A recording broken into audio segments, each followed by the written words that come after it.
కేసీఆర్ గెలుస్తారా? ప్రజలు ఎవరికి పట్టం కట్టబోతున్నారు? అసలు అక్కడ రాజకీయ వేడి ఏ విధంగా ఉంది?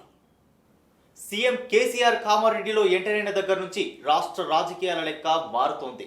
కంచుకోట లాంటి గజ్వేల్ నుంచి కామారెడ్డి వచ్చారన్న భావన ఇప్పుడు బీఆర్ఎస్ నేతల్లో గుబులు రేపుతోంది.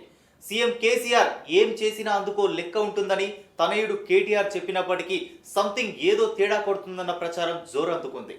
రాజకీయాల్లో హత్యలుండవు, ఆత్మహత్యలు మాత్రమేనన్న నానుడి పదే పదే రుజువవుతూనే ఉంది.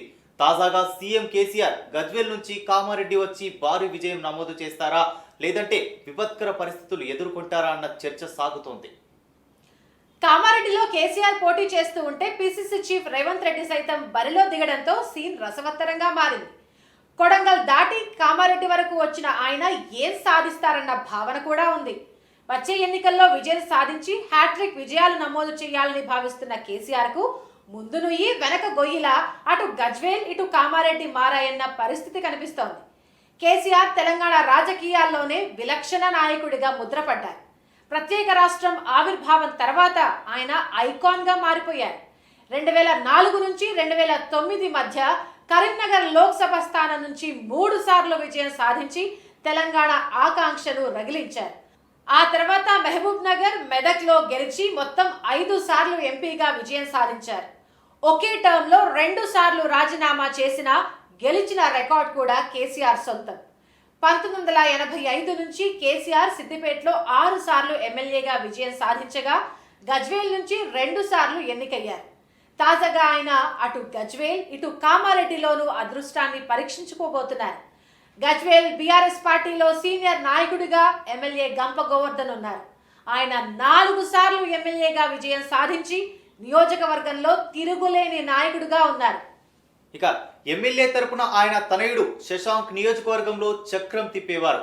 4 సార్లు గెలిపించిన నియోజకవర్గంలో అభివృద్ధి ఎక్కడ వేసిన గొంగలి అక్కడే అన్న చందంగా మారిందన్న విమర్శ కూడా ఉంది. కామారెడ్డిలో అభివృద్ధి అసలే లేదని ప్రజలు నిరుత్సాహంతో ఉన్నారు. సిద్దిపేట, సిరిసిల్ల, గజ్వేల్ నియోజకవర్గాలను చూసినప్పుడు కామారెడ్డి వెనుకబడి ఉందన్న భావనలో ఉన్నారు. బీఆర్ఎస్ ఏలుబడిలో 10 ఏళ్లలో ఒక్కటంటే ఒక్క విద్యా సంస్థ కూడా రాకపోవడం పైన విమర్శలున్నాయి. కామారెడ్డి పట్టణంలో ఉన్న హిందువులు మారిన రాజకీయ పరిస్థితుల్లో బీజేపీ వైపు ఆకర్షితులయ్యారు. బీఆర్ఎస్ నాయకుల తీరుపై పార్టీలోనూ ప్రజల్లోనూ అసంతృప్తి ఉంది.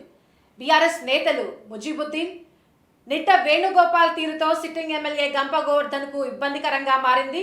వాస్తవానికి ఇక్కడి నుంచి గంప గోవర్ధన్ పోటీ చేసిన గెలుపోటములు 50-50 అని చెప్పాల్సి ఉంది. నియోజకవర్గంలోని సర్పంచ్, ఎంపీటీసీ, జెడ్పీటీసీలు పూర్తి అసహనంగా ఉన్నారు.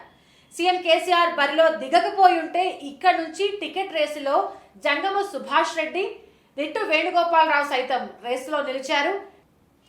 ఈ నియోజకవర్గంలో బీఆర్ఎస్ ముఖ్య నాయకులుగా సామాజిక కార్యకర్త జంగమ సుభాష్ రెడ్డి, టీఆర్ఎస్ కామారెడ్డి జిల్లా ప్రెసిడెంట్ ఎంకే ముజీబుద్దీన్, కామారెడ్డి జిల్లా library chairman Punna Rajeshwar, TS food corporation chairman Kommu Tirumal Reddy చలామణి అవుతున్నారు.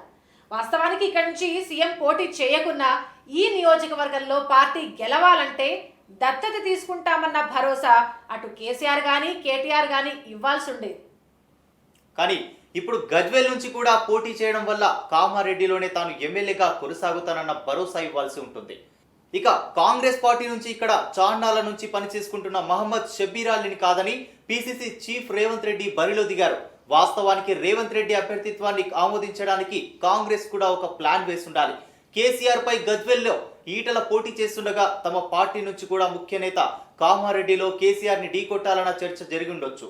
అయితే రేవంత్ తప్ప కేసీఆర్ ను ఢీకొట్టే సత్తా ఉన్న నేత లేకపోవడంతో ఆయనే నేరుగా బరిలో దిగారు.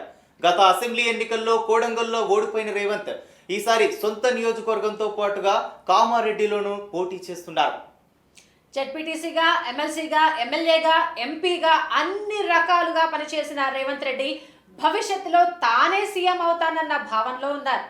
కామారెడ్డిలో గెలిపిస్తే ఇక్కడే తాను ఉంటానని కూడా ఓటర్లకు భరోసా ఇస్తున్నారు. పిసిసి చీఫ్ గా కేసీఆర్ ను నేరుగా ఢీకొంటున్న రేవంత్ రెడ్డికి ఇక్కడ ఏ మేరకు సానుకూలత లభిస్తుందో చూడాలి. పార్టీ నాయకులతో బలమైన సంబంధాలున్న షబ్బీర్ అలీ నియోజకవర్గం మారడం కూడా కామారెడ్డి ఫలితంపై తీర్పిచ్చే అవకాశం ఉంది. 2 సార్లు షబ్బీర్ అలీ కామారెడ్డి నుంచి ఎమ్మెల్యేగా విజయం సాధించి వైఎస్ కేబినెట్ లో మంత్రిగా పనిచేశారు. ఇక కాంగ్రెస్ పార్టీ ముఖ్య నాయకులు Pandla Raju, Kamareddy town president B Karan Reddy, ex CDC chairman Edla Rajireddy, ex DCCB chairman Maddi Chandrakanth Reddy, DCC vice president Kamareddy mandal president Gudem Srinivas Reddy నియోజకవర్గంలో ప్రభావం చూపుతారు. ఇక నియోజకవర్గంలో స్ట్రాంగ్ సెంటిమెంట్ తీసుకొస్తున్నారు బీజేపీ అభ్యర్థి కాటపల్లి వెంకటరమణారెడ్డి. విద్యా వ్యాపారవేత్తగా, రియల్ ఎస్టేట్ వ్యాపారిగా నియోజకవర్గంలో అందరికీ సుపరిచితులు. ఆర్థికంగా స్థితిమంతుడు కావడం కూడా ఎన్నికల్లో ధీటైన అభ్యర్థుల్ని కొట్లాడేందుకు వీలు కలుగుతోంది. నియోజకవర్గంలో రెడ్డి సామాజిక వర్గం బలంగా ఉండటం కూడా అడ్వాంటేజ్ అని చెప్పాల్సి ఉంటుంది. యువతలో వెంకటరమణారెడ్డికి మంచి ఆదరణ ఉంది. డ్వాక్రా గ్రూపులతోనూ సన్నిహిత సంబంధాలున్నాయి. యువత ఆయన ఆరాధనీయ భావనతో ఉంది. మాజీ జెడ్పీ చైర్మన్ గాను ఆయనకు నియోజకవర్గంలో పట్టుంది. కేసీఆర్ సర్కార్ వైఫల్యాలను ఎండగడుతూ ప్రజల్లో ఆయన మంచి ముద్ర వేశారు. కార్యకర్తల బలాన్ని పెంచుకోగలిగారు. స్థానిక పార్టీ నాయకులతో నిరంతరం టచ్లో ఉండటం కూడా ఆయనకు కలిసొచ్చే అవకాశం. మారిన పరిస్థితుల్లో ఆయన ముక్కోణపు పోటీలో స్ట్రాంగ్ కంటెస్టెంట్గా అవతరిస్తున్నట్టు తెలుస్తోంది. నియోజకవర్గంలో కాటేపల్లికి వేణుగోపాల్ గౌడ్ గ్రూపుతో విభేదాలు ఉన్నాయి. కామారెడ్డిలో అభ్యర్థుల వివరాలు ఈ విధంగా ఉంటే అసలు కామారెడ్డి అసెంబ్లీ సెగ్మెంట్ లో పోలింగ్ బూతులు ఎన్నున్నాయి, ఓటర్ల సంఖ్య ఏ విధంగా ఉందో ఓసారి చూద్దాం. ఇక కామారెడ్డి అసెంబ్లీ సెగ్మెంట్ లో పోలింగ్ బూతులు 266 ఉండగా మొత్తం ఓటర్ల సంఖ్య 2,45,822 ఉన్నారు. సీఎం కేసీఆర్ కామారెడ్డి నుంచి పోటీ చేస్తుండటంతో అందరి చూపు ఇక్కడే పడుతోంది. గజ్వేల్లో సీఎం తేలిగ్గా గెలుస్తారని బీఆర్ఎస్ నాయకులు భావిస్తున్నప్పటికీ కామారెడ్డిలో పోటీ చేస్తుండటంతో సీన్ రసవత్తరంగా మారుతోంది. 3 పార్టీల అభ్యర్థులు సర్వశక్తులు ఒడ్డి పోరాడుతుండటంతో ఇక్కడ ఎవరు గెలుస్తారా అన్న చర్చ సాగుతోంది.